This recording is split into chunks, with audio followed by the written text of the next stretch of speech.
Hi, xin chào mấy bạn. Hôm nay mình sẽ tiếp nói về khui hàng của Aura Shop. Và đợt này mình mua nó chính là 970.000. Ok, mình sẽ review. Đầu tiên mình có là bé ma, viên đá là 130k và em này rất là slow xinh. Cái packaging siêu đẹp và giá này là hình như là 130k. Đẹp. Packaging là 10/10 luôn nhé. Mình sẽ để đây. Tiếp theo là em Jumbo Mango. Em này rất là xinh. Mà cái packaging em này đẹp nhưng mà hơi bị nhàu nên mình chỉ cho 9/10. Và giá em này là 180k. Đây.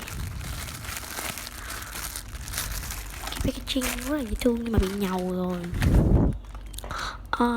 Tiếp đến là em nào nhỉ? Em bò sữa. Đây. Em này cái packaging siêu đẹp. Và giá em này là 60k. Và để cho cái packaging đẹp hết hồn. Đây, em này rất là slow.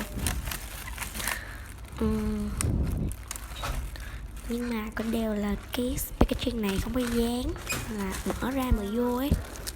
Tiếp theo là em mặt mèo hả? Và ở ngoài sau thì có cái thắt á, giá là 40.000, hình như là vậy.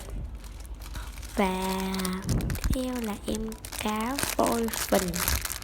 Em này có màu hồng nhạt rất là rose xinh, nhưng mà cái packaging là bao kiến nên chỉ cho 5/10 thôi. Tiếp theo là em chậu ha. Em này có cái packaging là túi zip và thương, có giá 120k. Packaging là 10/10 nhé. Với lại bánh lăng cũng có cái packaging giống vậy và 10/10 luôn. Giá này là 100k. Đây. Tiếp theo là em hamster đẹp nhưng mà lại có cái packaging không đẹp. Giá này là 60k luôn nha. Và tiếp theo là em bánh này. Thì chắc các bạn đã biết rồi, trong cái khui hàng của Aura Shop đợt trước thì mình có mua cái bánh này đi, nhạc to nhưng mà bây giờ mình nhạc nhỏ nhưng mà không có biết giá tiền em này nhé. Tiếp theo là em bánh này